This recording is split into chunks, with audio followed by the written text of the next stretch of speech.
நபிகள் நாயகம் ஸல்லல்லாஹு அலைஹி வஸல்லம் அவர்கள் உருவாக்கிய அந்த உத்தம தோழர்களை குறித்து இந்த மனித சமுதாயத்தில் இஸ்லாத்தை விட்டும் வழிகட்டு போன ஷியாக்கள், காரிஜியாக்கள், முஅத்தஸிலாக்கள் எல்லாம் எப்படி அந்த உத்தம தோழர்களை நிராகரித்தும் கொச்சைப்படுத்தியும் கேவலப்படுத்தியும் விமர்சனங்கள் செய்தும் குறைத்து மதிப்பிட்டும் வழிகட்டு போனார்களோ, அதே போன்றதொரு சிந்தனை இந்த மனித சமுதாயத்தில் தோன்றிவிடக்கூடாது என்பதற்காக வேண்டி ஒரு விழிப்புணர்வு ஏற்படுத்துகிற நிகழ்ச்சி தான் இந்த நிகழ்ச்சி. உடம்பிலே இருக்கிற உயிர் மூச்சு இருக்கிற வரை எந்த நாயகத் தோழர்களுடைய பெயர்களை கேட்டாலும் நம்மையும் அறியாமல் ரலியல்லாஹு அன்ஹு என்று சொல்லுகிற ஒரு மனப்பாங்கு நம்முடைய உடம்பிலே இருக்கிற உயிர் மூச்சு இருக்கிற வரை நம்முடைய வாழ்விலே பிரதிபலிக்கப்பட வேண்டும். சஹாபாக்களை எப்படியெல்லாம் குறைத்து மதிப்பிடுகிறார்கள், சஹாபாக்களுடைய நன்மதிப்புகள் எப்படி கொச்சைப்படுத்தப்படுகின்றது, சஹாபாக்களை குறித்து ஒரு மதிப்பும் மரியாதையும் இந்த மனித சமுதாயத்தில் இல்லாமல் போகிற ஒரு நிலை உருவாகுமோ என்கிற ஒரு அச்சம் கலந்த ஒரு சூழ்நிலை இன்றைக்கு உருவாகி வருகிறது. அதை துடைத்தெறிவதற்கு தான் இந்த நிகழ்ச்சி. அந்த வகையில் விமர்சனங்களுக்குரிய பதில்களை நாம் இந்த மனித சமுதாயத்திலே எடுத்துரைத்தாலும் சஹாபாக்களுடைய வாழ்க்கை வரலாறுகளை அவ்வப்பொழுது இந்த மனித சமுதாயத்திற்கு நாம் எடுத்துச் சொல்லிக்கொண்டே இருக்க வேண்டும். ஜும்மாவுடைய மேடைகளிலும், தர்பியா நிகழ்ச்சிகளிலும், பொதுக்கூட்டங்களிலும், மாநாடுகளிலும், தெருமுனை பிரச்சாரங்களிலும், துண்டு பிரசுரங்களிலும் பிரச்சார சாதனங்களை பயன்படுத்துகிற அனைத்து துறைகளையும் பயன்படுத்தி சஹாபாக்களுடைய வாழ்க்கை வரலாற்றை இந்த மனித சமுதாயத்திற்கு வீரியத்தோடு நாம் ஒவ்வொருவரும் எடுத்துச் சொல்ல கடமைப்பட்டிருக்கிறோம். அதில் நிறைய படிப்பினைகளும் பாடங்களும் நமக்கு உண்டு. சஹாபாக்களை யாரெல்லாம் குறைத்து மதிப்பிட்டு பேசுகிறார்களோ அவருடைய வாழ்விலே பாருங்கள், இபாதத்துகள் மிக மிக குறைவாகத்தான் இருக்கும், நல்லமல்கள் மிக குறைவாகத்தான் இருக்கும். அல்லாஹ்வினுடைய ரசூல் உருவாக்கிய அந்த உத்தம சீலர்களை குறைத்து மதிப்பிட்டு யார் பேசினாலும் அவருடைய வாழ்விலே ஒரு பேணுதல் இருக்காது, இறையச்சம் குறைவாகத்தான் இருக்கும், ஈமான் குன்றி போகும், இபாதத்துகளிலே பொடும்போக்குகள் இருக்கும், சைத்தான் அவருடைய உள்ளத்தை ஆக்கிரமித்து விடுவான். அந்த நிலையிலிருந்து இந்த மனித சமுதாயத்தை காப்பாற்ற வேண்டியது நம்முடைய தலையாய கடமை. அந்த அடிப்படையில் சஹாபாக்கள் என்கிற ஒரு தலைப்பு முடிவுறுகிற நேரம் இந்த நேரம். இந்த தர்பியா நிகழ்ச்சி முடிந்து நாமெல்லாம் வெளியே செல்லுகிற போது அல்லாஹ்வினுடைய ரசூல் உருவாக்கிய சஹாபாக்களுடைய வாழ்க்கை வரலாற்றிலே இருந்து கொஞ்சம் பகுதியாவது நாமும் தெரிந்து கொண்டு நம்முடைய ஈமானையும் கொஞ்சம் நாம் புதுப்பிக்க கடமைப்பட்டிருக்கிறோம் என்கிற ஒரு அடிப்படையில் ஒரு 3-4 சஹாபாக்கள் அவர்கள் இந்த மனித சமுதாயத்தில் எப்படிப்பட்ட முன்மாதிரிக்கு உரியவர்களாக வாழ்ந்திருக்கிறார்கள் என்பதை இந்த நல்ல நேரத்தில் உங்களுடைய சிந்தனையிலே நான் பதிவு செய்து கொள்ள கடமைப்பட்டிருக்கிறேன். அதில் ஒருவர் தான் சாயித் பின் அபி வக்காஸ் ரலியல்லாஹு அன்ஹு. உத்தம நபியின் உன்னத தோழர்கள் என்ற ஒரு தலைப்பை தேர்வு செய்து 2011ஆம் ஆண்டு ரமலானுடைய மாதத்தினுடைய தொடர் சொற்பொழிவு நிகழ்ச்சியில் ஒரு 18-19 சஹாபாக்குடைய வாழ்க்கை வரலாறுகள் நம்முடைய கோவை மாவட்டத்தினுடைய மஸ்ஜிதுல் அன்சார் பள்ளிவாசலில் வச்சு பேசப்பட்டது. விரிவான விளக்கத்திற்கு அதை பார்த்து தெரிந்து கொள்ளுங்கள். இந்த தர்பியா நிகழ்ச்சியில் இந்த தலைப்புக்கு பொருத்தமாக இருக்கும் என்பதற்கு ஒரு சில விவரங்களை மட்டும் நாம் உங்களுக்கு நினைவுபடுத்துகிறேன். ஒவ்வொரு நபித்தோழர்களுக்கும் ஒவ்வொரு சிறப்பு உண்டு இல்லைங்களா? அந்த அடிப்படையில் சாயித் பின் அபி வக்காஸ் அவர்களுக்கு ஒரு சிறப்புண்டு. என்ன சிறப்பு என்றால், துவா ஏற்றுக்கொள்ளப்படுகிற ஒரு தோழர், துவா அல்லாஹ்விடத்தில் ஏற்றுக்கொள்ளப்படுகிற ஒரு நபித்தோழர். இந்த பெயர் இவருக்கு சிறப்பம்சமாக கிடைக்க என்ன காரணம் என்றால், யா அல்லாஹ், சாயித் பின் நபி வக்காஸ் உன்னிடத்தில் எப்பொழுதெல்லாம் பிரார்த்தனை செய்கிறாரோ அவருடைய பிரார்த்தனைக்கு யா அல்லாஹ் நீ பதிலளிப்பாயாக என்று நபிகள் நாயகம் ஸல்லல்லாஹு அலைஹி வஸல்லம் அவர்கள் பிரார்த்தனை செய்தார்கள்.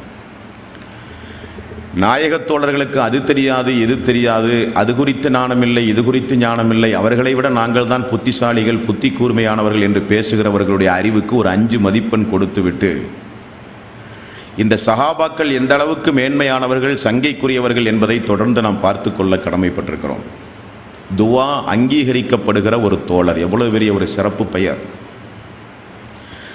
ஹதீஸுகளோடு தொடர்பு இருக்கிற உங்களுக்கெல்லாம் தெரியும், நபிகள் நாயகம் ஸல்லல்லாஹு அலைஹி வஸல்லம் அவர்களிடத்திலே வந்து சஹாபாக்கள் எதையாவது கேள்விகள் கேட்கும்போது, பாசத்தை வெளிப்படுத்தும் போது, யா ரசூலல்லாஹ் என்னுடைய தாயும் தந்தையும் உங்களுக்கு அர்ப்பணமாகட்டும். ஹதீஸில் வாசகம் வருதா இல்லையா? நம்மளாம் தாய்கள் தானே. ஹதீஸில் படிக்கும்போது யா ரசூலல்லாஹ் என்னுடைய தாயும் தந்தையும் உங்களுக்கு அர்ப்பணமாகட்டும் என்றால், தாய் தந்தையை காட்டிலும் யா ரசூலல்லாஹ் உங்களை நான் நேசிக்கிறேன் என்று அதனுடைய பொருள்.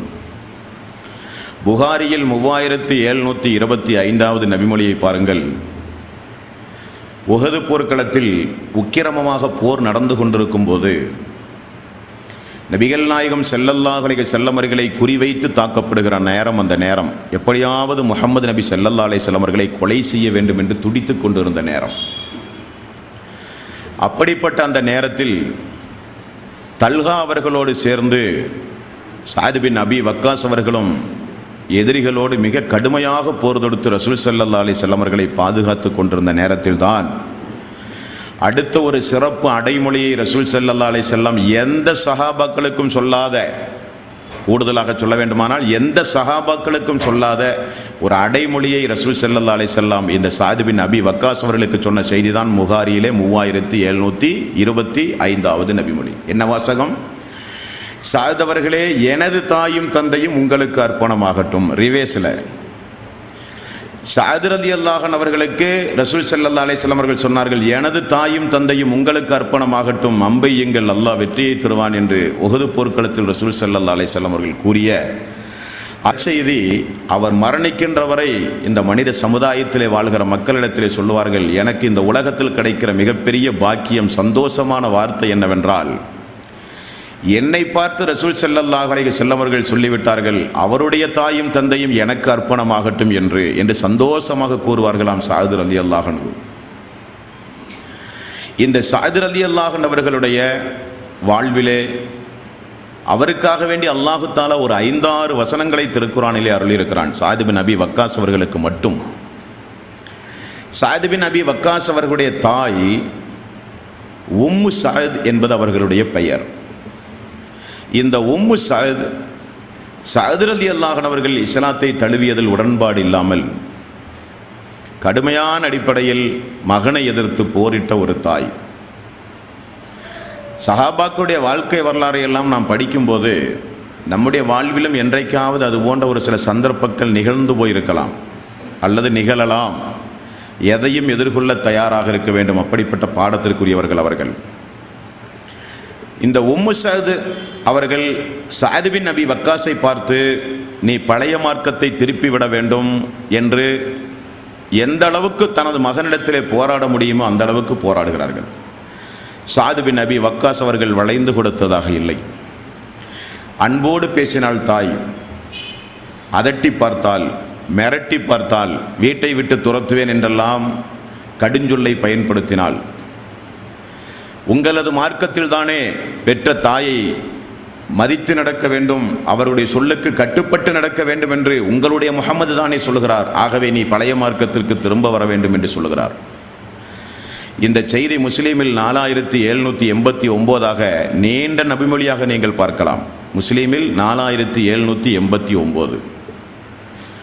போராட்டம் தாயினுக்கும் மகனுக்கும் நிகழ்ந்து கொண்டிருந்த நேரத்தில் திடீரென தாய் உண்ணாவிரத போராட்டம் அறிவித்து விடுகிறாள். உம்மு ஸஅத், மகனே, நான் இனி உண்ண மாட்டேன், தலைவாரி கொள்ள மாட்டேன், குளிக்க மாட்டேன், ஒரு மிடறு தண்ணீர் கூட நான் அருந்த மாட்டேன், இப்படியே நான் செத்து விடுவேன் நீ பழைய மார்க்கத்திற்கு வராத வரை என்று இரண்டாவதம் பேசுகிறார்.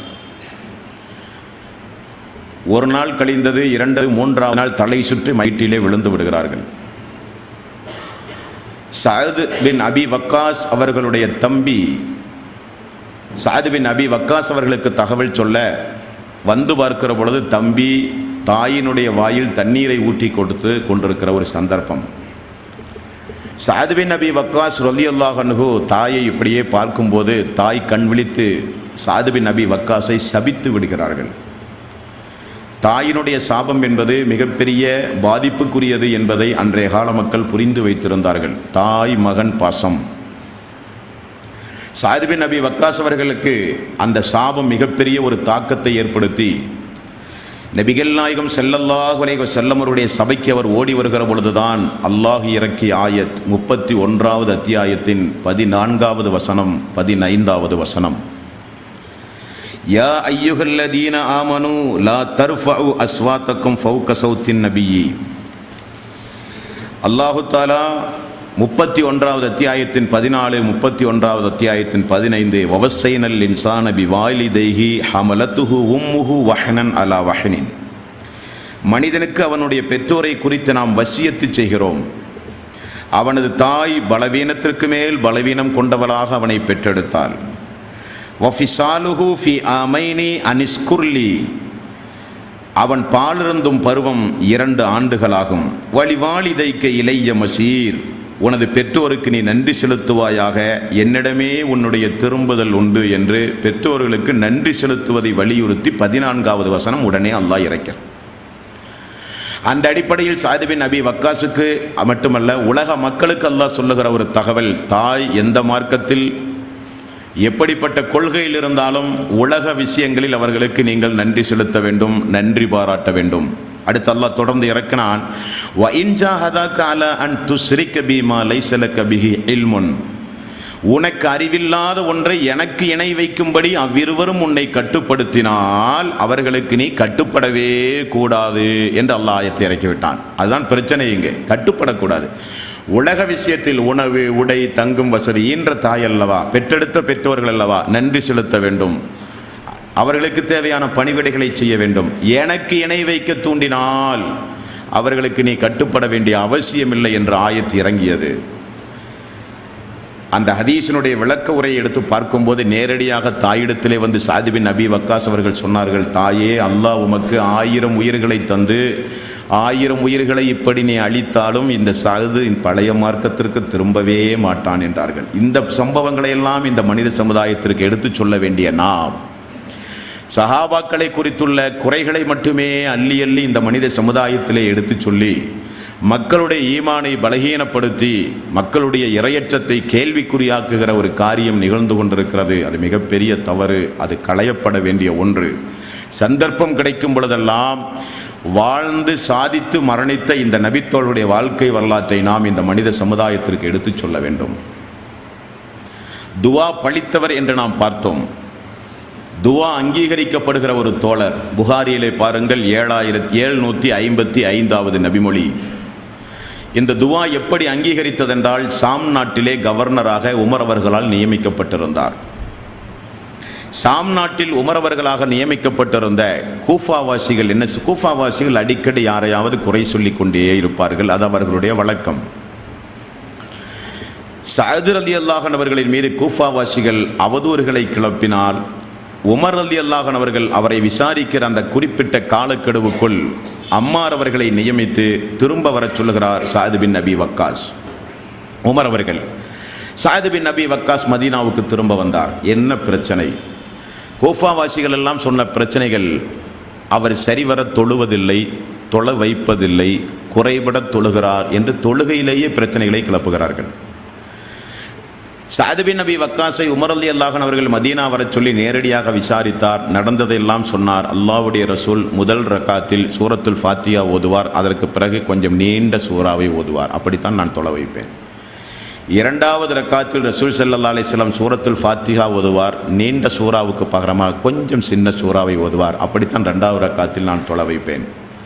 3வது ரக்காத்திலும் 4வது ரக்காத்திலும் சூரத்துல் ஃபாத்திஹாவுக்கு பிறகு முடிந்தால் சிறு சிறு சூறாக்களை ஓதுவேன், அல்லது சூரத்துல் ஃபாத்திஹா மட்டும் ஓதி தொழ வைப்பேன். இப்படித்தான் அல்லாஹ்வுடைய தூதர் தொழ நான் கண்டேன் என்று சொல்கிறார். உமர் அவர்கள் சொல்லுகிறார், நீங்கள் சொல்லுவதுதான் சரி, நானும் அப்படித்தான் தொழுகிறேன் என்று பதில் சொல்ல திரும்ப 2 நபர்களோடு சஅத் பின் அபி வக்காஸை மீண்டும் அந்த சாம் நாட்டுக்கு அனுப்புகிறார்கள் உமர் ரலியல்லாஹு அன்ஹு. அந்த மக்களிடத்திலே உமர் அவர்களுடைய பிரதிநிதிகள் பள்ளி பள்ளியாக ஏறி விசாரணை செய்தார்கள். எல்லோரும் சஅத் பின் அபி வக்காஸுடைய நன்னடத்தையோ இபாதத்தையோ எந்த குறையும் யாரும் சொல்லவே இல்லை. திடீரென அந்த கூஃபாவாசிகளில் ஒருவன் ஒரு சபையில் இருந்து எழுந்தான். அவனுடைய பெயர் உசாமா பின் கத்தாத்தா என்பவன். அந்த ஹதீஸில் நீங்கள் பார்க்கலாம், அவனுடைய பெயர் இடம்பெற்றிருக்கும். அவன் எழுந்து சொன்னான், நீங்கள் விசாரிப்பதற்காக வேண்டி வந்தீர்கள், ஆகவே நான் மறைக்காமல் உண்மையை சொல்கிறேன். இவர் போருக்கு எங்களை எல்லாம் அனுப்பினால் போரில் இவர் பங்கெடுக்க மாட்டார். கனிமத்து பொருளை இவர் பங்கிடுகிற பொழுது நீதமான அடிப்படையில் பங்கிட மாட்டார். ஏதாவது வழக்குகள் வந்தால் நீதமான அடிப்படையிலே தீர்ப்பு சொல்ல மாட்டார். அவருக்கு சாதகமான மக்களை பார்த்து தீர்ப்பு சொல்லுவார் என்று 3 மிகப்பெரிய நடக்காத அவதூறான ஒரு சம்பவத்தை அவர் சொல்லிவிடுகிறார். சஅத் பின் அபி வக்காஸ் ரலியல்லாஹு அன்ஹு அவர்கள் அதே சபையிலே எழுந்து, யா அல்லாஹ், இவர் சொல்லுகிற இந்த அவதூறுக்கு பகரமாக அவருடைய ஆயுளை நீ நீட்டி வைப்பாயாக பிரார்த்தனை செய்கிறார். அவருக்கு ஏற்கனவே உள்ள பெயர் என்ன? துவா அங்கீகரிக்கப்படுகிற ஒரு நாயகத்தோழர். அல்லாஹுவே இவருடைய ஆயுளை நீ நீட்டி வைப்பாயாக, இவருடைய வாழ்விலே வறுமையை நீ சாட்டுவாயாக, சோதனையை கொண்டு அவரை நீ சோதிப்பாயாக என்று பிரார்த்தனை செய்தார். அந்த ஹதீஸுடைய கடைசி வாசகத்தை நீங்கள் வீட்டில் போய் எடுத்து படித்து பார்க்க வேண்டும். அடிமை பெண்கள் எல்லாம் அவருடைய தள்ளாத வயதில், அந்த மனிதனுடைய தள்ளாத வயதில் அடிமை பெண்கள் எல்லாம் அவனை பிடித்து இழுத்து இழுத்து கேவலப்பட்டு அவன் மரணித்து போனானாம். கண் புருவமயிரெல்லாம் பெரிதாகி கண்ணையே துறக்க முடியாத அளவுக்கு வயது அதிகமாகி வறுமை அதிகமாகி சுவாவுக்கு நான் ஆளாகிவிட்டேனே என்று கூஃபா முழுக்க போய் அவன் கதறி அழுத சம்பவத்தை அந்த ஹதீஸிலே நீங்கள் பார்க்கலாம். அன்பான சகோதரர்களே, அப்படிப்பட்ட நாவிலே இருந்து கொண்டு அல்லாஹ் பேசுகிறான் என்று உமர் அவர்களுக்கு அல்லாஹுடைய ரசூல் நற்செய்தி சொன்னார்கள் இல்லைங்களா? ஆனால் சஅத் பின் அபி வக்காஸுக்கு அல்லாஹுடைய ரசூல் சொன்னார்கள், துவா கேட்டால் யா அல்லாஹ் சஅதுடைய துவாவை நீ அங்கீகரிப்பாயாக. இது அல்லாத ஒரு கடுமையான சம்பவத்தை, இந்த தலைப்புக்குட்பட்ட சம்பவமாக இருந்தாலும் கொஞ்சம் பொருத்தமாக இருக்கும் என்பதற்கு சொல்கிறேன். ஒரு நாள் ஒரு மனிதர் மிகச்சிறந்த 2 நாயக தோழர்களை சஅத் பின் அபி வக்காஸுக்கு முன்னிலையிலேயே கொஞ்சம் கொச்சைப்படுத்தி தரைக்குறைவாக கண்ணியத்திற்கு எதிராக பேசிவிடுகிறார். கொஞ்சம் கொச்சைப்படுத்தி தரைக்குறைவாக கண்ணியத்திற்கு எதிராக பேசிவிடுகிறார். சஅத் பின் அபி வக்காஸ் ரலியல்லாஹு அன்ஹு அவரை பார்த்து சொன்னார்கள், அல்லாஹ் சங்கைப்படுத்திய மனிதர்களையா நீ கேவலப்படுத்துகிறாய்? உனது பேச்சு வரம்பு மீறிய பேச்சை குறைத்துக்கொள் என்று எச்சரிக்கை விடுக்கிறார். நீ என்ன நபியா? நான் அப்படித்தான் பேசுவேன் என்று அவர் பேச, நான் உனக்கு எதிராக பிரார்த்தனை செய்து விடுவேன், ஜாக்கிரதை என்று எச்சரிக்கிறார். மீண்டும் அவர், நீ முடிந்தால் பிரார்த்தனை செய், நீ என்ன நபியை போல் பேசுகிறாய் என்று சஅத் பின் அபி வக்காஸையும் சேர்ந்து திட்ட ஆரம்பித்தாராம். ஒது செய்தாராம், பள்ளிக்கு சென்று 2 ரக்காத்து தொழுதாராம். தொழுது விட்டு அவனுக்கு எதிராக, அல்லாஹுவே, நீ சங்கைப்படுத்திய அடியார்களை கேவலப்படுத்திய அவனுக்கு இப்பொழுதே ஒரு அத்தாட்சியை நீ இறக்கு என்று பிரார்த்தனை செய்து விட்டார். ஒரு ஒட்டகம் எங்கிருந்து ஓடி வந்தது என்று தெரியவில்லையாம். திடீரென ஓடி வந்து அவனை மிதித்து மறு நிமிடமே கொன்றதாக ஆதாரபூர்வமான செய்திகளிலே பார்க்க முடியும் என்றால் அதுதான் சஹாபாக்கள். அவர்கள்தான் சஹாபாக்கள். அவர்களோடு அல்லாஹ் ரப்புல் ஆலமீன் மிக மிக நெருக்கமாக இருக்கிறான் என்பதை நாம் யாரும் மறந்துவிடவே கூடாது. சஅத் பின் அபி வக்காஸ் ரலியல்லாஹு அன்ஹு மக்காவிலே இருந்து மதீனாவுக்கு ஹிஜ்ரத் செய்த ஒரு தோழர். மக்காவுக்கு ஒரு வேலை நிமித்தமாக சென்றபோது நோய்வாய்ப்பட்டு அவர் அதன் மூலம் இறந்து விடுவாரோ என்கிற அளவுக்கு ஒரு பயந்து படுத்து கொண்டிருந்த நேரத்தில் தான் மக்கா வெற்றி நடக்கிறது. ரசூல் ஸல்லல்லாஹு அலைஹி வஸல்லம் மக்காவுக்கு வந்துவிட்ட செய்தி அவருக்கு தெரிந்தது. அல்லாஹ்வுடைய ரசூலும் சஅத் பின் அபி வக்காஸ் அவர்களை பார்ப்பதற்காக வேண்டி சென்று விட்டார். இந்த செய்தியை நீங்கள் புகாரியில் 2742 3700 2742 3700 இந்த 2 நபிமொழிகளிலேயும் அந்த சம்பவத்தை சுபஹானல்லாஹ் நீங்கள் பார்க்க வேண்டும். சஹாபாக்களுடைய ஈமான், அவர்களுடைய தக்குவா, அவர்களுடைய மார்க்க இல்ம், அவர்களுக்கு மறுமை பற்றியுள்ள ஒரு தாக்கம், சொர்க்கத்தை பற்றியுள்ள ஒரு தேட்டம், நரகத்தை பற்றியுள்ள ஒரு பயம், அல்லாஹ்வையும் அல்லாஹ்வுடைய ரசூலையும் நேசித்த விதம் நாமெல்லாம் சொல்லி மாளாது. ரசூல் ஸல்லல்லாஹு அலைஹி வஸல்லம் அவர்களை சஅத் பின் அபி வக்காஸ் படுத்த நிலையிலேயே பார்த்துவிட்டு எடுத்த எடுப்பிலேயே கேட்ட முதல் வாசகம் அந்த ஹதீஸிலே பாருங்கள், யா ரசூலல்லாஹ், ஹிஜ்ரத்துடைய நன்மை எனக்கு கிடைக்குமா? கேள்வி என்ன? ஹிஜ்ரத் நான் செய்தேனே அந்த நன்மை எனக்கு கிடைக்குமா? ஏன் அவர் அப்படி கேட்கிறார்? மக்காவிலிருந்து மதீனாவுக்கு ஹிஜ்ரத் போனவர் நோய்வாய்ப்பட்டு மக்காவுக்கு வந்துட்டார். அங்கேயே நோய்வாய்ப்பட்டு மதுத்தா போயிடுவாரோ? ஹிஜ்ரத்துடைய நன்மை கிடைக்காம போயிடுமோ? அந்த எந்த நாட்டிலிருந்து நாம் ஹிஜ்ரத் செய்து வேறு ஊருக்கு போனோமோ அந்த ஊருக்கு திரும்ப வரக்கூடாது. ஏதாவது ஒரு சந்தர்ப்பத்தில் வந்தாலும் திரும்ப போய்விட வேண்டும். ரசூல் ஸல்லல்லாஹு அலைஹி வஸல்லம் மக்கா வெற்றி பிறகு திரும்ப எங்கே போனார்? மதீனாவுக்கு தான் போனார். போக முடியாமல் நோய்வாய்ப்பட்டு நான் இப்படியே மரணித்தால் எனக்கு இந்த ஹிஜ்ரத்துடைய நன்மை கிடைக்காதா யா ரசூலல்லாஹ்? எனது நிலைமை என்ன யா ரசூலல்லாஹ் என்று கேட்டபோது ரசூல் ஸல்லல்லாஹு அலைஹி வஸல்லம் அவருடைய அருகிலே போய் தன்னுடைய குளுமையான அந்த கையை அவருடைய நெற்றியிலிருந்து அப்படியே தடவி கழுத்து பகுதி கழுத்து பகுதியிலிருந்து மார்பு பகுதி வரை அப்படியே ரசூல் ஸல்லல்லாஹு அலைஹி வஸல்லம் அவர்கள் தடவி, அல்லாஹுவே சாத் பின் அபி வக்காஸ் அவர்களுக்கு நீண்ட ஆயுளை நீ கொடுப்பாயாக, அவரின் மூலம் இந்த மனித சமுதாயம் பயன்பெற வேண்டும், மேலும் ஹிஜ்ரத்துடைய நன்மையை அவருக்கு நீ பூரணமாக்கி கொடுப்பாயாக என்று ரசூல் ஸல்லல்லாஹு அலைஹி வஸல்லம் அவர்கள் துஆ செய்தார்கள். அனஸ் ரலியல்லாஹு அன்ஹு அவர்களைப் போல நீண்ட ஆயுளோடு வாழ்ந்தவர்கள் சாத் பின் அபி வக்காஸ் ரலியல்லாஹு அன்ஹு. நோய் குணமானது, ஆரோக்கியமாக வாழ்ந்தார்கள். அதற்கு பிறகுதான் அந்த சபித்த சம்பவங்கள் எல்லாம் நடைபெறுகிறது.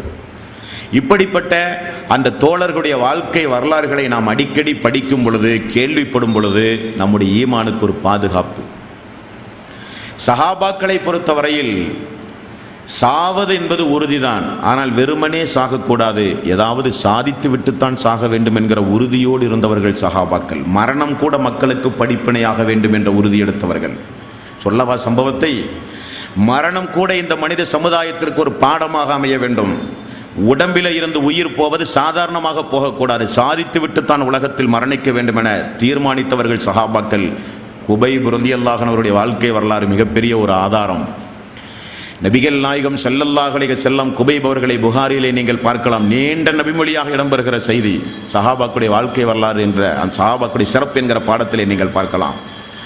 குபைப் அவர்களையும் 2-3 தோழர்களையும் மக்காவுக்கு உளவு பார்க்க ரசூல் ஸல்லல்லாஹு அலைஹி வஸல்லம் அவர்கள் அனுப்பினார்கள் என்றும், அனுப்பி அந்த நாயக தோழர்களை எதிரிகள் சிறைபிடித்து அவர் உடவோடு வந்தவர்களை எல்லாம் கொன்று குபைப் அவர்களை மட்டும் கொண்டு போய் விட்டார்கள்.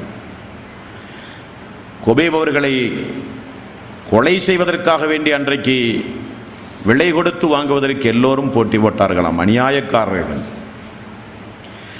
ஒரு பெண், ஒரு குடும்பம் குபைப் ரலியல்லாஹு அன்ஹு அவர்களை கொலை செய்வதற்காக வேண்டி திட்டம் தீட்டி விலை கொடுத்து வாங்கி விலங்கிட்டுப்பட்டு கொண்டிருந்த நேரம், அல்லாஹு தாலா இந்த மனித சமுதாயத்தை படைத்து ஒரு 2-3 சமுதாயத்திற்கு மட்டும்தான் அல்லாஹ் நேரடி உணவு கொடுத்திருக்கிறான். யாருக்கு என்று சொல்ல முடியுமா அவங்களால? பனு இஸ்ராயில் சமுதாயத்திற்கு மண்ணு சொல்வான்கிற உணவை கொடுத்தான். அந்த சமுதாயம் உழைக்க வேண்டிய அவசியமே இல்லை. அப்படி ஒரு பாக்கியம் நமக்கு கிடைத்தால் சுஜூதை தவிர வேறு ஒன்றும் நாம் செய்யவே மாட்டோம். அந்த சமுதாயம் உழைக்க வேண்டிய அவசியம் இல்லை. மண்ணு செல்வம் அவ்வப்பொழுது வானத்திலே இருந்து வரும், உழைக்க வேண்டிய அவசியம் இல்லை. உண்ண வேண்டியது மூசா நபி சொன்ன மாதிரி கேட்டு வாழ வேண்டியது, அதை தவிர எந்த கட்டளையும் இல்லை. இருந்தும் நன்றி கட்ட சமுதாயம் அந்த சமுதாயம். இரண்டாவதாக அல்லாஹ் ரப்பல் ஆலமீன் உணவு கொடுத்தது மரியம் அலைஹி ஸலாத்து வஸ்ஸலாம் அவர்களுக்கு. ஜக்கரியா அலைஹி ஸலாத்து வஸ்ஸலாம் அவருடைய பார்வையில் வளர்ந்து கொண்டிருக்கும் போது, பள்ளி வாயிலில் வளர்ந்து கொண்டிருக்கிற அந்த தாய்க்கு கனிவர்க்கங்களை அல்லாஹ் திடீரென கொடுத்தான். ஜக்கரியா அலைஹி ஸலாத்து வஸ்ஸலாம் அவர்கள் பார்த்தார்கள், அது விளைச்சல் இல்லாத நேரம். இப்படிப்பட்ட ஒரு உணவு உங்களுக்கு யார் தந்தது என்று கேட்டபோது, எனது ரப்பு தந்தார்கள் என்று சொன்னார்கள் மரியம் அலைஹி ஸலாத்து வஸ்ஸலாம். அல்லாஹ் நேரடியாக உணவு கொடுத்து பாதுகாத்த தாய்.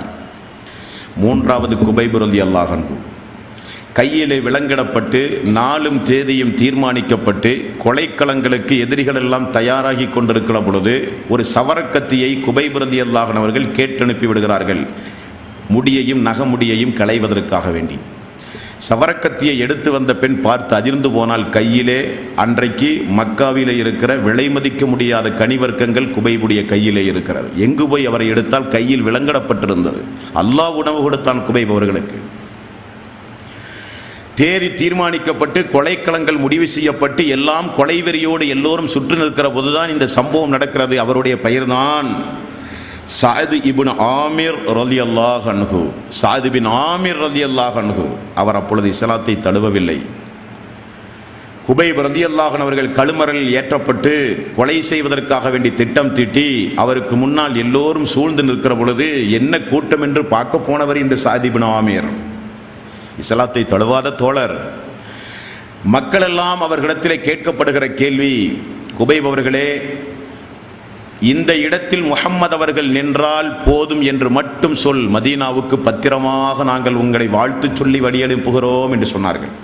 லாத்து ஊசாவை வணங்குகிறோம், இஸ்லாத்தை விட்டு வா என்றெல்லாம் சொல்லவில்லை. இந்த நிலையை என்னை ஆக்கியது முஹம்மது, இந்த இடத்தில் அவர் நின்றால் போதும் என்கிற வார்த்தையை மட்டும் சொல் என்று சொன்னார்கள். குபைப் ரலியல்லாஹு அன்ஹு அவர்கள் சொன்னார்கள், எனது காலில் ஒரு முள் தைப்பதற்கு கூட நான் சம்மதிக்க மாட்டேன். அல்லாஹ்வுடைய ரசூலுடைய காலில் ஒரு முள் தைப்பதற்கு இந்த குபைபுடைய உயிர் போக வேண்டுமானால் அதை கூட பணயமாக கொடுப்போம், அல்லாஹ்வுடைய ரசூலுடைய காலில் முள் தைக்க கூட நாங்கள் சம்மதிக்க மாட்டோம் என்று சொன்ன உடனே தான் அவர்கள் கொலை செய்வதாக தீர்மானித்து விட்டார்கள். கொலை செய்வதற்கு முன்னால் குபைப் ரலியல்லாஹு அன்ஹு அவர்கள் ஒரு பிரார்த்தனை செய்தார்கள். அல்லாஹுவே, இங்கே நின்று கொண்டிருக்கிற மக்களை எல்லாம் நீ கணக்கெடுத்துக்கொள் என்று ஒரு பிரார்த்தனை செய்தார். அந்த சபையில் நின்றவர் தான் சஅத் இப்னு ஆமீர். பிறிதொரு காலத்தில் இஸ்லாத்தை தழுவி விட்டார். உமருடைய ஆட்சி காலத்தில் இதே ஷாம் நாட்டுக்கு கவர்னராக நியமித்தார். சஅத் பின் அபி வக்காஸ் அவர்களின் மீது எப்படி அந்த ஷாம் நாட்டு வாசிகள், கூஃபா வாசிகள் அவதூறுகளை கிளப்பினார்களோ அதே போல சஅத் இப்னு ஆமீர் அவர்களின் மீதும் அவதூறுகளை கிளப்பி புகார் மனு கொடுத்தார்கள் உமர் அவர்களுடைய ஆட்சி காலத்தில். உமர் ரலியல்லாஹு அன்ஹு அவர்கள் விசாரணையை தொடங்கினார். என்ன குற்றச்சாட்டு என்று கேட்டபோது, இந்த சஅத் இப்னு ஆமீர் மாதத்திற்கு 2 நாள் விடுமுறை எடுக்கிறார், அவர் அரசாங்க வேலையை சரிவர பார்க்கவில்லை என்று குற்றம் சுமத்தினார்கள். இரண்டாவது என்ன என்று கேட்டார்கள். இவர் எப்பொழுதும் காலை பொழுதில் அலுவலகத்திற்கு தாமதமாகவே பணிபுரிய வருகிறார் என்று சொன்னார்கள். மூன்றாவது என்ன என்று கேட்டார்கள். இவர் திடீரென மயக்கமுற்றி கீழே விழுந்து விடுகிற பலகீனமானவர் என்று சொன்னார்கள். உமர் ரலியல்லாஹு அன்ஹு அவர்கள் கேட்டார்கள், சஅத் பின் ஆமீர் அவர்களே, காலையில் தாமதமாக அலுவலக பணி வருவதற்கு என்ன காரணம் என்று கேட்டார்கள். சஅத் அவர்கள் சொன்னார்கள், எனது வீட்டில் பணியாளர் இல்லை. ஒரு கவர்னர், ஒரு கலெக்டர் சொல்லுகிற பதில், எனது வீட்டில் பணியாளர் இல்லை. எனது வீட்டில் தண்ணீர் இறைத்து மாவரைக்க வேண்டிய பணியை நான் காலையில் எனது மனைவிக்கும் சேர்த்து உணவு ஏற்பாடுகளை செய்துவிட்டுத்தான் நான் பணிக்கு வர வேண்டியிருக்கிறது. ஆகவே தான் அந்த தாமதத்திற்கு காரணம் என்று சொன்னார்கள். மாதத்திற்கு 2 நாள் விடுமுறைக்கு என்ன காரணம்? அமீருல் முஃமினீன் அவர்களே, எனக்கு இருப்பதோ 2 ஆடை. மாதத்திற்கு 2 நாள் அதை துவைத்து காயப்போட வேண்டிய வேலை உண்டு. ஆகவே தான் நான் அந்த 2 நாள் மக்களை சந்திப்பதை தவிர்த்து வீட்டிலே அந்த ஆடை காய்வதற்காக வேண்டி அமர்ந்து கொண்டிருக்கிறேன் என்று சொன்னார்கள். உமர் அவர்களுக்கு அப்பொழுதே கண்களெல்லாம் கலங்கிவிட்டது.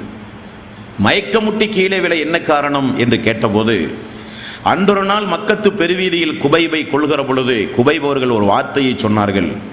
அல்லாஹுவே, இங்கே நிற்கிற மக்களை நீ கணக்கெடுத்துக்கொள் என்று சொன்னார்கள். அந்த சபையில் நானும் இருந்தேன்.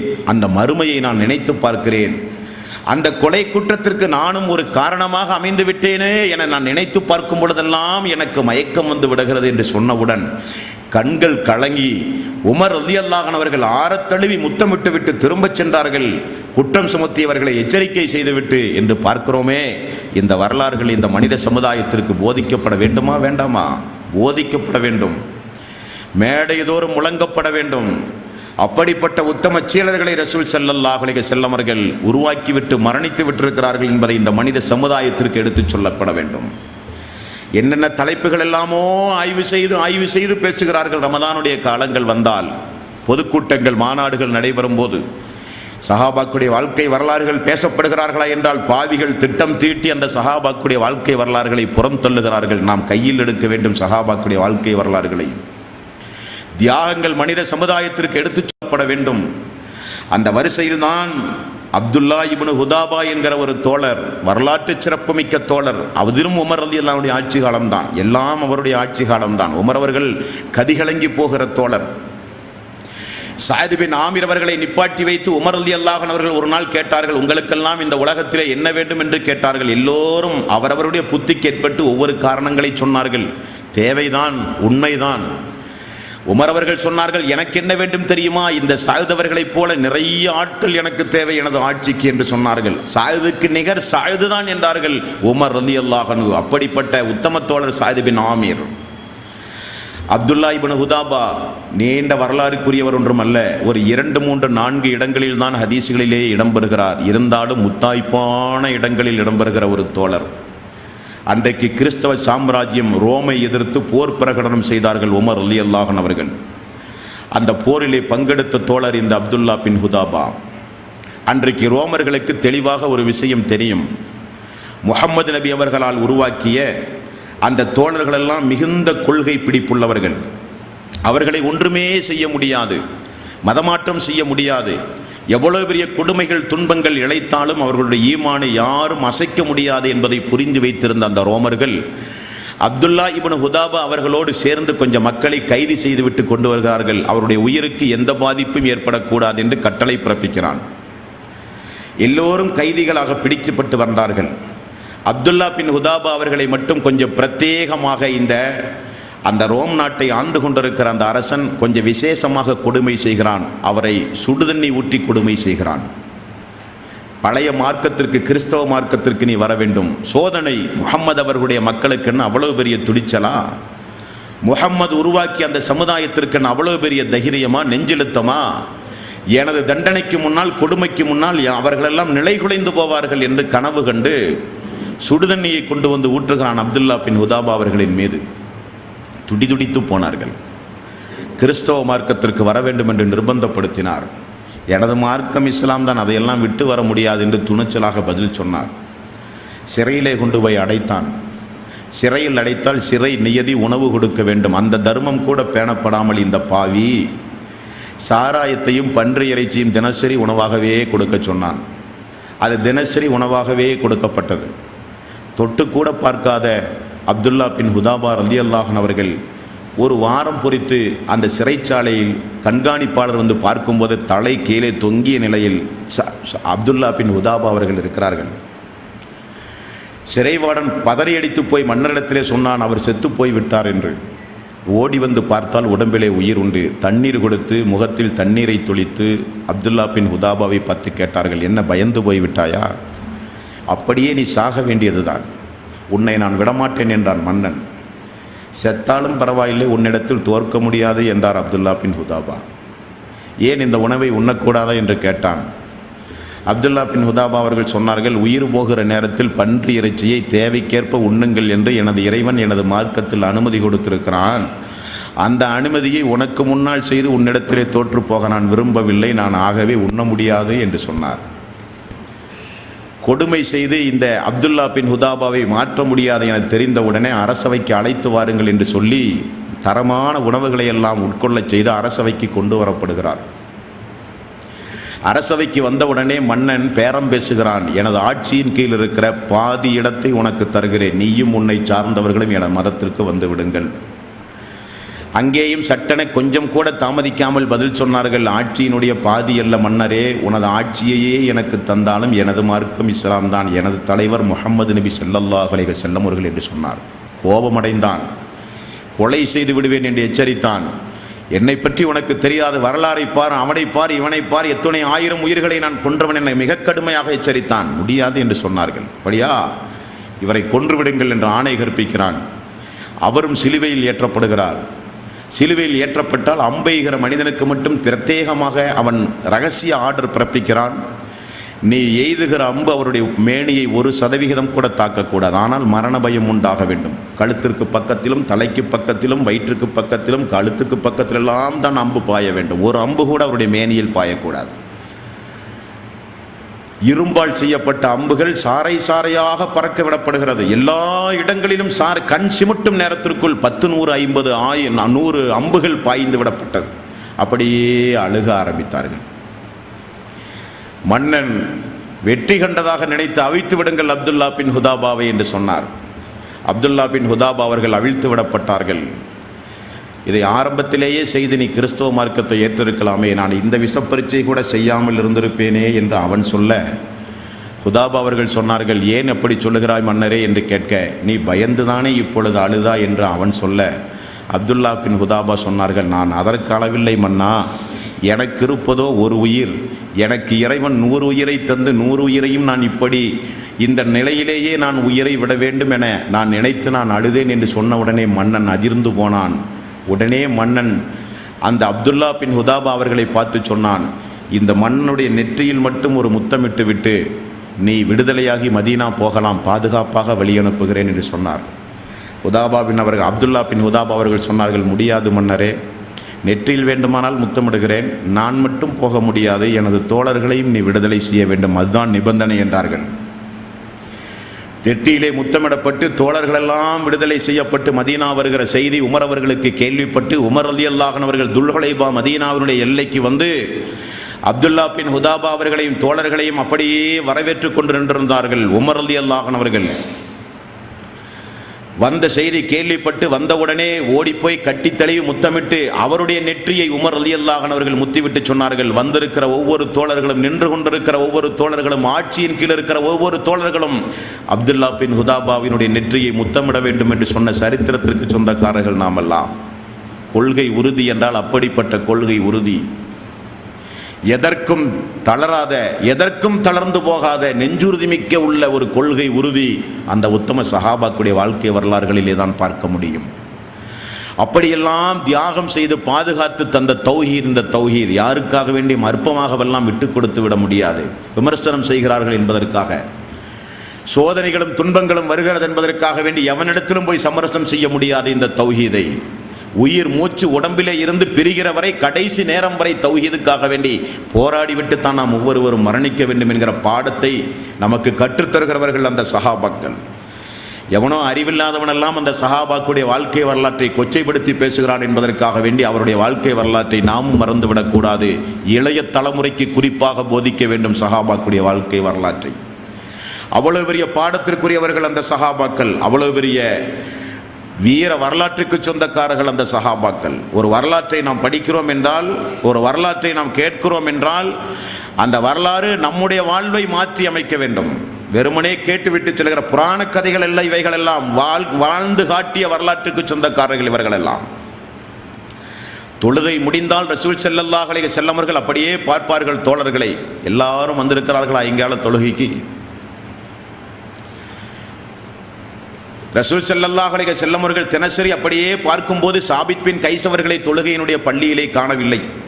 புகாரியிலே 3613வது நபிமொழி. எங்கே எனது சாபித்? 3 நாள் பள்ளியிலே காணவில்லையே, எங்கே எனது சாபித் என்று ரசூல் ஸல்லல்லாஹு அலைஹி வஸல்லம் அவர்கள் கேட்டார்கள். சாத் பின் முஆத் ரலியல்லாஹு அன்ஹு அவர்கள் சொன்னார்கள், யா ரசூலல்லாஹ், சாபித்துக்கு ஒன்றுமல்ல, அவர் எனது அண்டை வீட்டுக்காரர் தான், போய் பார்த்து விட்டு விசாரித்து வரவா என்று கேட்டார்கள். அல்லாஹ்வுடைய ரசூல் அனுமதி கொடுக்க சாபித் பின் கைஸ் ரலியல்லாஹு அன்ஹு அவர்களை விசாரிக்க சாத் பின் முஆத் ரலியல்லாஹு அன்ஹு அவர்கள் சென்ற சம்பவம் புகாரியிலே 3613வது நபிமொழி. வீட்டிலே போனால் வீட்டினுடைய உள்ளே தாளிடப்பட்டிருக்கிறது, உள்ளே ஆளுண்டு என்பதை புரிந்து கொண்டார் சாத் பின் முஆத். கதவை தட்டினார், திறந்து பார்த்தால் அழுது கொண்டே இருக்கிறார் சாபித் பின் கைஸ். அல்லாஹ்வுடைய ரசூல் உங்களை விசாரித்தார்கள், ஏன் 3 நாள் பள்ளியின் பக்கம் காணவில்லை என்று விசாரித்தார்கள். சாத் பின் முஆத் அவர்களே, சாபித்தாகிய நான் நரகவாசியாகிவிட்டேன் என்று அழுகிறார்கள்.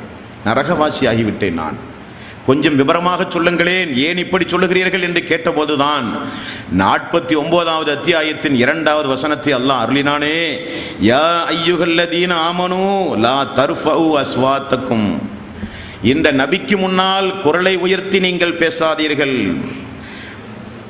லா தர்ஃபஉ அஸ்வாத்தக்கும் ஃபௌக ஸௌத்தின் நபியி வலா தஜ்ஹரு லஹு பில் கௌலி கஜஹரி பஅலிக்கும் லிபஅத், உங்களில் ஒருவர் மற்றவரை அழைப்பதைப் போல இந்த நபியை நீங்கள் அழைக்காதீர்கள், அவருக்கு முன்னால் குரலை உயர்த்தி பேசாதீர்கள். அன் தஹ்பத அமாலுக்கும் வ அன்தும் லா தஷ்உரூன், நீங்கள் அறியாமலேயே உங்களுடைய அமல்களை நான் அழித்து விடுவேன். அல்லாஹ்வுடைய எச்சரிக்கை தெரியாதா சாத் பின் முஆத் அவர்களே? எத்துணை முறை ரசூல் ஸல்லல்லாஹு அலைஹி வஸல்லம் அவர்களுக்கு முன்னால் நான் குரலை உயர்த்தி பேசியிருப்பேன், எனது அமலெல்லாம் அழிந்து போய்விட்டதே, நரகவாசிகளில் ஒருவனாகிவிட்டேனே என்று சொல்லி வீட்டுக்குள் அமர்ந்து கொண்டே அழுகிறார்கள். எங்காவது இப்படிப்பட்ட ஒரு வரலாற்றை நீங்கள் கேள்விப்பட்டதுண்டா?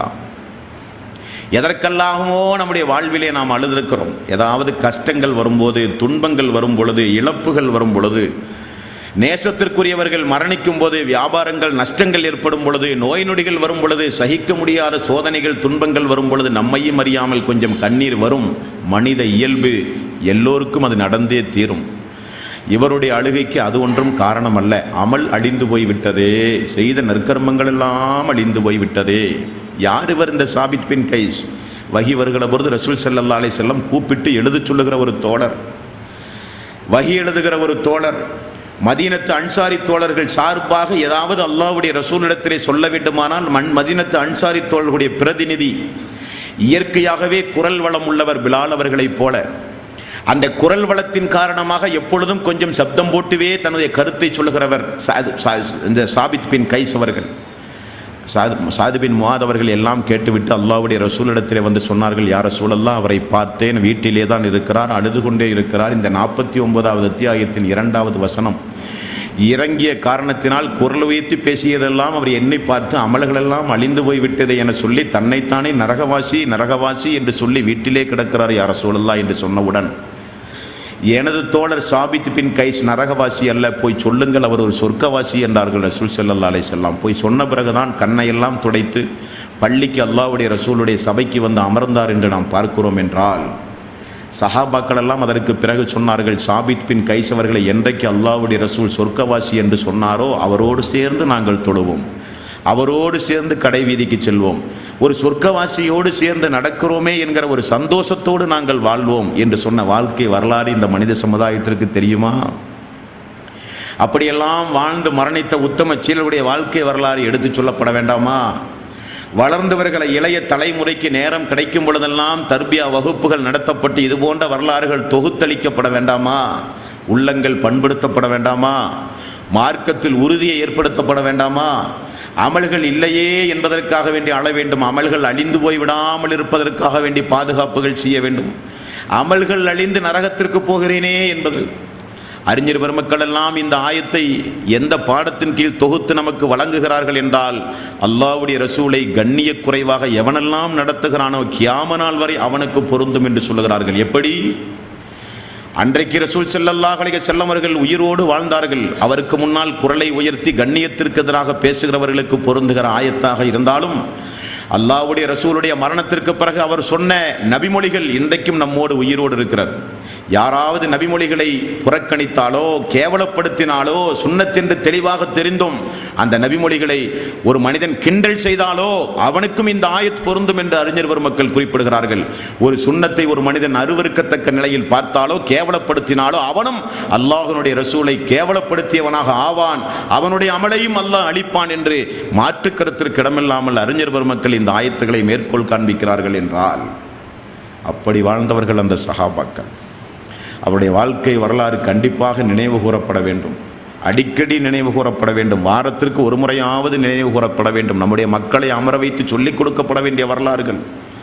மக்களை எல்லாம் அமர வைத்து ஒவ்வொரு நாயகத்தோழருடைய வாழ்க்கை வரலாற்றையும் நினைவுபடுத்தி கொண்டே இருக்க வேண்டும் தோழர்களே. அப்படிப்பட்ட வரலாற்றுக்கு சொந்தக்காரர்கள் நம்முடைய உத்தம சஹாபாக்கள் ரலியல்லாஹு அன்ஹு என்று மனமாற வாயார வாழ்த்துகிறோமே, அதற்கு சொந்தக்காரர்கள் அவர்கள். சாத் பின் முஆத் ரலியல்லாஹு அன்ஹு அவருடைய வாழ்க்கை வரலாறும் புகாரியிலே உண்டு. சாத் பின் முஆத், சாத் பின் நபி வக்காஸ் அல்ல, சாத் பின் முஆத் 5 வருடம் தான் தௌஹீதை ஏற்று இஸ்லாத்தில் இருந்த ஒரு தோழர். 6வது வருடம் மரணித்து போய்விட்டார். 5 வருடம் தான் வாழ்ந்தார். அந்த வாழ்ந்த அந்த வாழ்க்கையினுடைய அந்த சாராம்சத்தை எல்லாம் பார்க்கும்போது சுபஹானல்லாஹ், ஒவ்வொரு சஹாபாக்களும் அவரை விட இவர், இவரை விட அவர், அவரை விட அவர், அவரை விட அவர், ஒவ்வொரு வரலாறுகளையும் படித்து பார்த்தால் யாரும் சளைத்தவர்கள் அல்ல.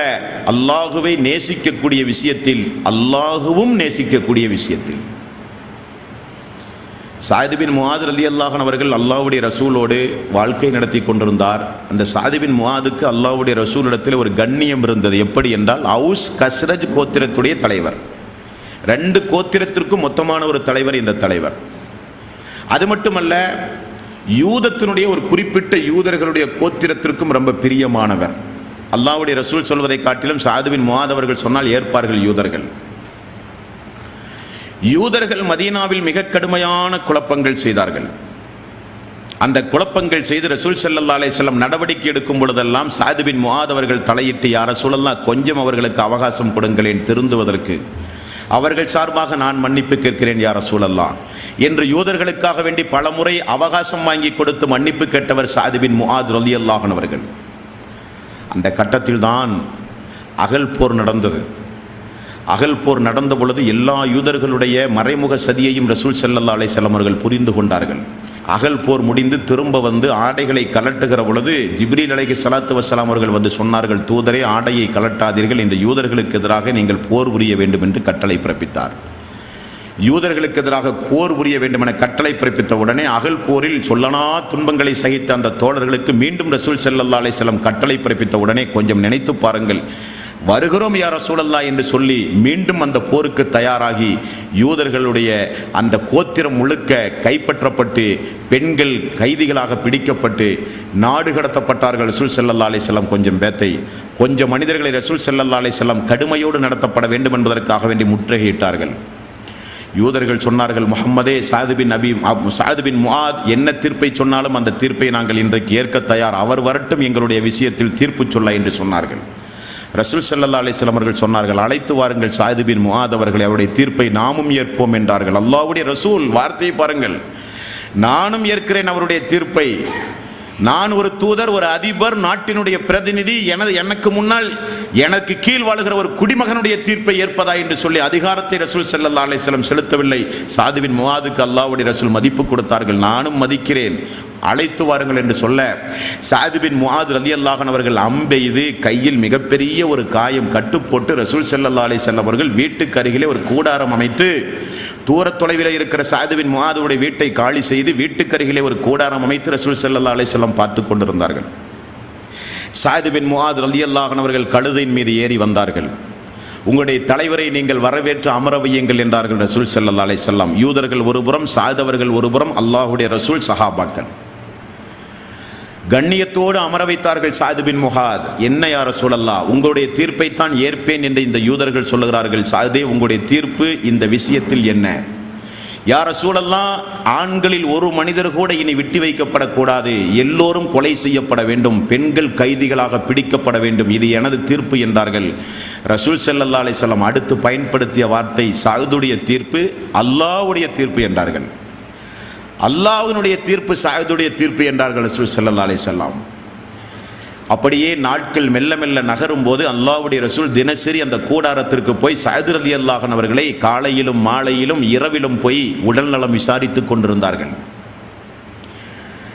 சாயித் ரலியல்லாஹு அன்ஹு அவர்கள் அல்லாஹ்விடத்திலே ஒரு பிரார்த்தனை செய்கிறார்கள். ரத்தம் அதிகமாக போய்கொண்டே இருந்தது, நோய் அதிகமாகிக் கொண்டே இருந்தது. யா அல்லாஹ், குறைஷிகளோடு நடத்தப்பட வேண்டிய போர் இனி மீதம் இருந்தால் எனது உயிரை நீ இந்த உலகத்தில் நீட்டி வைப்பாயாக. குறைஷிகளோடு நடத்தப்படுகிற போர் இதோடு முடிவுற்றிருந்தால் எனக்கு இந்த காயத்தோடு ஜிஹாத் என்கிற அந்தஸ்தோடு என்னை நீ மரணிக்கச் செய்வாயாக என்று பிரார்த்தனை செய்தார். அல்லாஹ் அவருடைய துவாவை அங்கீகரித்தான்.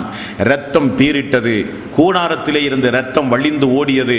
அக்கம் பக்கத்திலே இருக்கிற மக்கள் எல்லாம் ஓடி போய் பார்க்கிற பொழுது மூச்சு திணறி கொண்டிருந்தார்கள். ரசூல் ஸல்லல்லாஹு அலைஹி வஸல்லம் அவர்கள் அப்பொழுது அங்கே இல்லை. அவருடைய மரண செய்தியை வந்து சொன்னவர் ஜிப்ரீல் அலைஹிஸ்ஸலாத்து வஸ்ஸலாம். முஹம்மது அவர்களே, இந்த பூமிக்கு மேல் வாழ்ந்து கொண்டிருந்த மிகச்சிறந்த ஒரு தோழர் இப்பொழுது இறந்து போய்விட்டார் என்று சொன்னவுடனே ரசூல் ஸல்லல்லாஹு அலைஹி வஸல்லம் ஓடி வந்து பார்த்தார்கள். சாயித் பின் முஆத் அவர்கள் மரணம். அல்லாஹ்வுடைய ரசூல் தேம்பி தேம்பி அழுது குளிப்பாட்டி ஜனாசா தொழுகைக்காக வேண்டி தூக்கிச் சென்ற போது ரசூல் ஸல்லல்லாஹு அலைஹி வஸல்லம் அவர்கள் பயன்படுத்திய வார்த்தை 60,000 மலக்குமார்கள் விசேஷமாக, 70,000 மலக்குமார்கள் விசேஷமாக சாயித் பின் முஆத் அவர்களுடைய மரணத்தில் பங்கெடுப்பதற்காக வேண்டி வந்து கொண்டிருக்கிறார்கள். இவருடைய மரணத்தை கேட்டு அல்லாஹ்வுடைய அரிசே நடுங்கியது என்றார்கள் ரசூல் ஸல்லல்லாஹு அலைஹி வஸல்லம். எங்கும் நீங்கள், எந்த தோழருக்கும் நீங்கள் இப்படிப்பட்ட வாசகத்தை பார்க்க முடியாது. இதெல்லாம் இந்த மனித சமுதாயத்திற்கு யார் எடுத்து சொல்வது? இதெல்லாம் என்ன ஒரு புராண கதையா, கட்டுக்கதைகளா, பொழுதுபோக்குக்காக வேண்டி வாசித்து கேட்கக்கூடிய சம்பவங்களா இவைகளெல்லாம்? வரலாற்றில் முத்தாய்ப்பாக இஸ்லாமிய வரலாற்றில் வாழ்ந்துவிட்டு மரணித்த உத்தம தோழர்கள் அவர்களெல்லாம். ஆகவேதான் அல்லாஹ்வே திருக்குரானில் எங்களுக்கு முன்னால் மரணித்து போனவர்கள் அவர்களுக்கும் எங்களுக்கும் நல்ல எண்ணங்களை ஏற்படுத்திய அல்லாஹ், தவறான எண்ணங்களை ஏற்படுத்தாதே அல்லாஹ், அவருடைய பாவங்களை மன்னிப்பாயாக யா அல்லாஹ் என்று அல்லாஹ் துவாவையே கற்றுத்தருகிறான். அப்படிப்பட்ட தியாக செம்மல்களுடைய வாழ்க்கை வரலாறு இந்த மனித சமுதாயத்திற்கு அவ்வப்பொழுது போதித்தால்தான் நமக்கும் நம்முடைய ஈமானுக்கும் நல்லது. தர்பியா முடிஞ்சு திரும்ப போகும்போது கொஞ்சம் ஒரு மனதிலே ஒரு தளர்ச்சி ஏற்பட வேண்டும். கொஞ்சமாவது நாமும் சஹாபாக்களைப் போல வாழ வேண்டும். எப்பொழுதும் துனியா, எப்பொழுதும் உலகம், எப்பொழுதும் பொருளாதாரம், எப்பொழுதும் இந்த உலகம் என்று வாழ்ந்து கொண்டே இருந்து திடீரென அதை சம்பவித்து படுத்த படுக்கையாகவோ மரணமாகவோ ஒரு சம்பவம் நமக்கு நிகழ்ந்தால் எங்கே போய் நல்லமல் செய்வது? சொர்க்கத்தில் மறுமை நாளில் இவர்களெல்லாம் போய் பார்க்க வேண்டாமா? பார்த்துவிட்டு இஸ்லாத்திற்கு செய்த தியாகத்தை எல்லாம் அல்லாஹ்விடத்திலே கேட்டு ஒரு ஃப்ளாஷ்பேக்காக அப்படியே பார்க்க வேண்டாமா அந்த சம்பவத்தை எல்லாம்? அம்மார் அவர்களை பார்க்க வேண்டும், முஸப் அவர்களை பார்க்க வேண்டும், கப்பாப் அவர்களை பார்க்க வேண்டும், அனஸ் பின் நதர் அவர்களை பார்க்க வேண்டும், சாயித் பின் அபி வக்காஸ் அவர்களை பார்க்க வேண்டும், சாயித் பின் முஆத் அவர்களை பார்க்க வேண்டும். வருகிற தலைமுறையில் நமக்கு பிறக்கிற மக்களுக்கெல்லாம் இந்த நாயகத்தோழருடைய பெயர்களை வைத்து வாயார மனமாற நாமெல்லாம் புகழ்ந்து கூப்பிட வேண்டும். அம்மார் என்றும், யாசிர் என்றும், முஸப்கள் என்றும், சாயித் பின் அபி வக்காஸ் அவர்களைப் போல சிறப்பித்து பெற்ற சஹாபாக்குடைய பெயர்களை நம்முடைய குடும்பங்களிலே பிறக்கிற மக்களுக்கு நாம் வைத்து மனமாற வாயார நினைவு கூறிக்கொண்டே இருக்க வேண்டும். அப்படிப்பட்ட தோழர்கள் இந்த தோழர்கள். ஆகவே அவருடைய வாழ்க்கை வரலாற்றை நாம் மறந்துவிடவே கூடாது. என்றைக்கும் என்றைக்கும் பசுமையாக நம்முடைய உள்ளத்தில் நினைவில் நிறுத்தி கொண்டிருக்க வேண்டிய தோழர்கள். மணிக்கணக்கில் பேசலாம் சஹாபாக்களுடைய வாழ்க்கை வரலாறுகளை மட்டும். இந்த மக்ரிபோடு சஹாபாக்களை குறித்துள்ள அந்த வகுப்பு முடிவுறுகிற இந்த நேரத்தில் இப்படிப்பட்ட ஒரு தலைப்பு இருந்தால் கொஞ்சம் பொருத்தமாக இருக்கும் என்பதற்காக வேண்டி நம்முடைய ஈமானுக்கு ஒரு ரீஃப்ரெஷ், ஒரு புத்துணர்ச்சி. இப்படியெல்லாம் வாழ்ந்திருக்கிறார்களா சஹாபாக்கள்? இந்த மார்க்கத்திற்கு நம்முடைய பங்களிப்பு என்ன? வாழ்ந்தால் ஒரு லட்சியத்தோடு அல்லவா வாழ வேண்டும். என்ன லட்சியம் நமக்கு? என்ன பொண்டு பிள்ளைகளை பார்த்து சந்தோஷமாக வாழ்ந்து நல்ல சாப்பிட்டு நல்ல ஆடைகளை அணிந்து நல்ல சம்பாதித்து வாழ்வதெல்லாம் ஒரு லட்சியமா? எல்லோரும் அப்படித்தானே வாழ்கிறார்கள். கொஞ்சம் விசேஷமாக நாம் ஒரு லட்சியத்தை கடைபிடிக்க வேண்டும். இணை வைத்தலை ஒழிப்பேன், ஏகத்துவத்தை நிலைநாட்டுவேன், நேரம் கிடைக்கும் பொழுதெல்லாம் அந்த பணிகளை செய்வேன். இது மார்க்கத்திற்கு, அல்லாஹ்வுடைய ரசூலுக்கு, சஹாபாக்களுக்கு நாம் செய்கிற நன்றி கடன். அதுதான் ஒரு பொருத்தமும் கூட. அந்த வாழ்க்கைக்குத்தான் ஒரு அர்த்தமுள்ள வாழ்க்கை என்று சொல்ல வேண்டும். வெறுமனே உண்டு கழித்து அனுபவித்து எல்லோரும் மரணிப்பதைப் போல நாமும் மரணித்தால் அதுவல்ல வாழ்வு. சாவதென்பது உறுதியாகிவிட்டது. ஏதாவது சாதித்து விட்டுத்தான் சாக வேண்டும். அதுதான் நம்முடைய லட்சியமாக இருக்க வேண்டும். சாதனை என்றால் சாதாரண சாதனையாக இருக்கக்கூடாது. வரலாறு பேசப்பட வேண்டும். வரலாறு ரொம்ப முக்கியம். சஹாபாக்களுடைய வரலாறுகளை அப்படியே படித்து பார்க்கும்போது கண்களெல்லாம் கலங்குகிற அளவுக்கு வாழ்க்கை வாழ்ந்திருக்கிறார்கள் என்றால் ஒரு 50% வேண்டாம், ஒரு 30% வாழ வேண்டாமா? ஹராமான காரியங்களை ஏறெடுத்தும் பார்க்காமல் வாழ்வேன் என்கிற ஒரு உறுதி எடுக்க வேண்டாமா? தங்க மோதிரம் ஹராம் என்று சொன்னவுடன் ரசூல் ஸல்லல்லாஹு அலைஹி வஸல்லம் முன்னிலையிலே கலட்டி வீசிய தோழர்கள், திரும்ப கூட தொட்டு பார்க்க மாட்டேன் என்று சொன்ன தோழர்களுடைய வாழ்க்கை வரலாற்றுக்கு சொந்தக்காரர்கள் நாமெல்லாம்.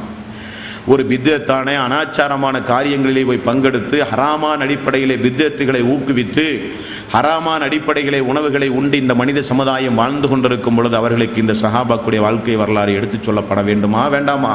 எடுத்துச் சொல்லப்பட வேண்டும். அதற்கு முன்னால் நம்மை நாம் பக்குவப்படுத்தி கொள்ள வேண்டும். நாம் இங்கே அமர்ந்து கொண்டிருக்கிற இந்த சபையில் ஒரு 50 பேர் இருந்தால் அந்த 50 பேர் சாதாரணப்பட்ட மனிதர்கள் அல்ல.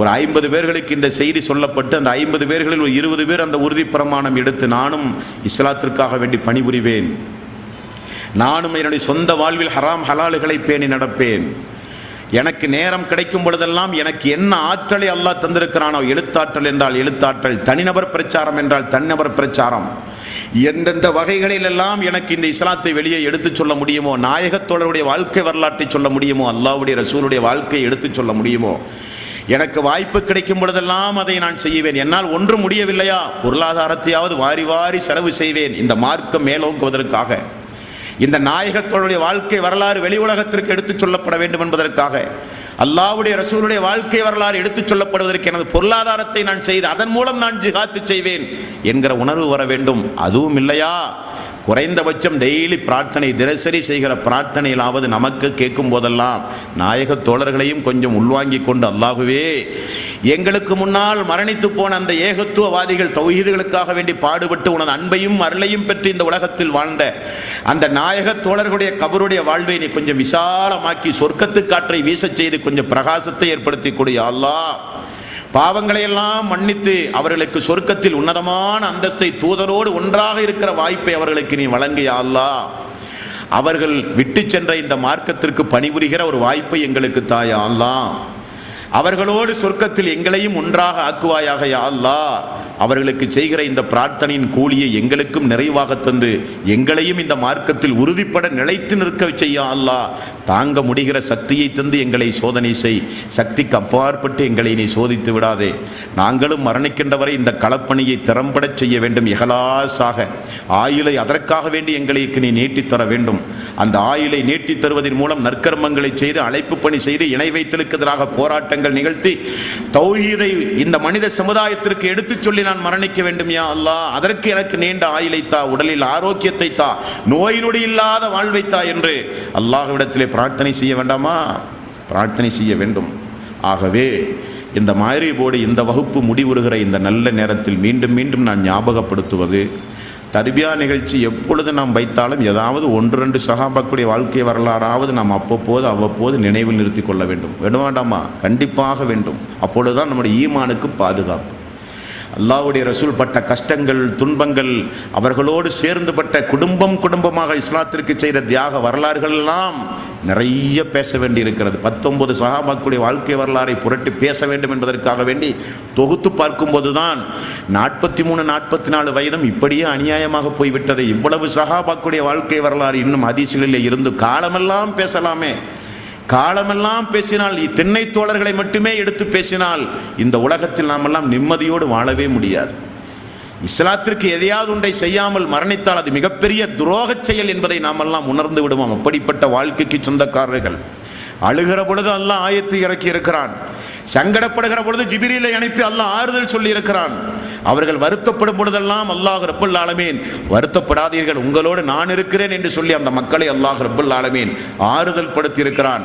ஹதீசுகளை படித்து பார்க்கும்போது மொத்தமாக ஒரு முடிவுக்கு வர முடிகிறது. அல்லாஹ் வளர்த்தி இருக்கிறான் அந்த சமுதாயத்தை.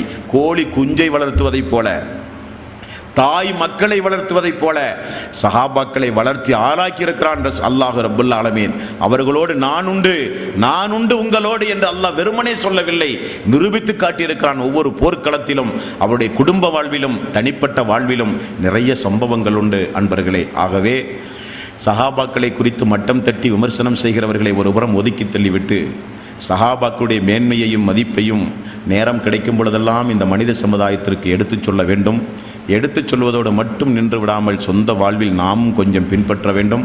அவர்களை அடிக்கடி நினைவு கூறுவதன் மூலம் நிறைய படிப்பினைகள், நிச்சயமாக அல்லாஹ்வே சத்தியமாக சொல்கிறேன், நிறைய படிப்பினைகள் உண்டு என்பதை மீண்டும் உங்களுடைய கவனத்திற்கு நான் அறிய தருகிறேன். எல்லாம் வல்ல அல்லாஹ் ரப்பல் ஆலமீன் நாம் செய்த நற்கர்மங்களின் கூலியை நிறைவாக மறுமை நாளிலே தந்து, அந்த உத்தம சீலர்களை எல்லாம் மறுமை நாளிலே இந்த கண் கொண்டு பார்த்து அவர்களோடு அல்லாஹ்வுடைய ரசூலோடும் சேர்ந்து சொர்க்கத்தில் ஒன்றாக இருக்கிற ஒரு வாய்ப்பை இதே போல் அல்லாஹ் நம் அனைவர்களுக்கும் தந்து அருள் புரிவானாக. வாஹிர் தௌவானா அல்ஹம்துலில்லாஹி ரப்பில் ஆலமீன். அஸ்ஸலாமு அலைக்கும் வரஹ்மத்துல்லாஹி வபரகாத்துஹு.